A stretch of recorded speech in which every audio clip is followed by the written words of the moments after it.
And welcome back to another episode of Cooking with Steve. A little serious news here.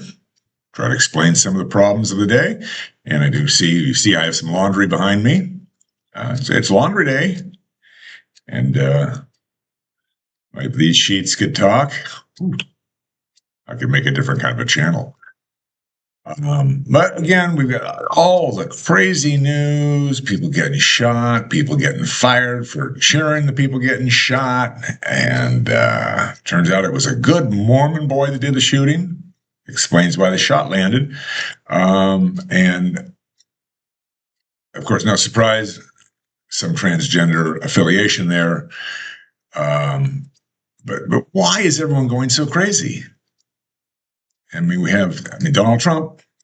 If you want to talk about crazy, you gotta, that's kind of like the first one. And so I did vote for Donald Trump in the primary back in South Carolina. It's not like he was the best choice in the world, but he was the best choice there. And when it comes to the two choices we had,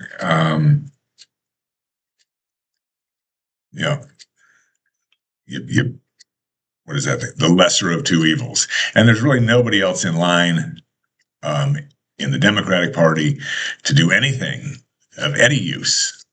We've got Gavin Newsom, the lizard. Kamala Harris is out. Joe Biden clearly not running again. And his wife. And then the whole squad thing, all of this band of losers, just with a very small, rabid following, but no one's going to vote for them in a primary. They can't win anything outside of their crazy districts in New York or Chicago or wherever. In the Republican side, J.D. Vance, he's somewhat legitimate, probably will be tainted with Donald Trump when this is all over. There are some senators and congressmen that have managed to not shoot their mouths off, and they have thoughts that are coherent. On the Democratic side, it's just all hate, fear. That all happened. Basically, it goes back to Bill Clinton when he broke up the Democratic Party, dumped labor, dumped the working people for big business, trying to get some of that Silicon Valley money, corrupted the system, and then the blue collar working people had nowhere to go. They had no party. They were left. They weren't going to be Republicans. And the Democrats just like, we don't need white people anymore. We've got big money, big business. And then Obama multiplied that by 1,000.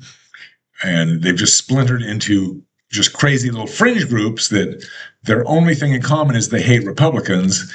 And then since Trump, the Republican Party has basically switched and taken over where the Democratic Party was 20, 30, 40 years ago.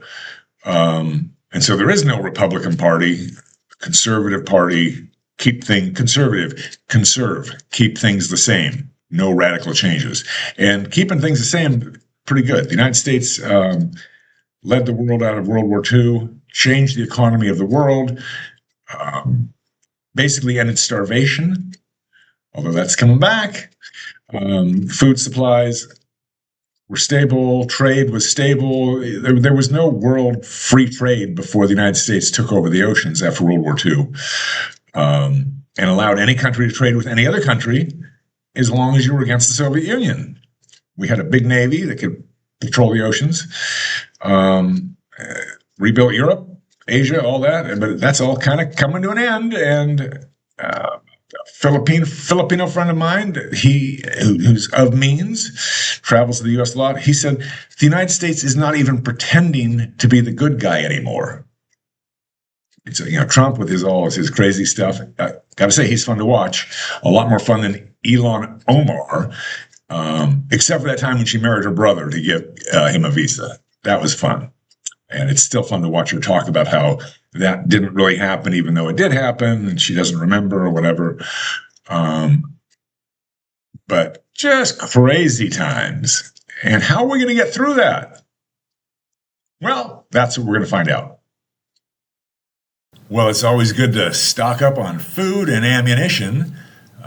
But I think the best outcome is that Trump gets something accomplished, maybe some trade deals, something, the economy doesn't get too bad, and retires before his term expires, one way or the other, and J.D. Vance takes over without too much damage and is able to unite a Republican Party, or at least a conservative party, put things together, and the Democrats coalesce around someone that is not yet there. Probably not going to be Pete Buttigieg. He's too busy with his newborn babies. And nobody else in the party that I know of in the Democratic Party could do anything. But something happens. We bring things a little bit back to normal. And then they just fight over food stamps or something like that. Well, that's all I've got for you. Enjoy the rest of your day.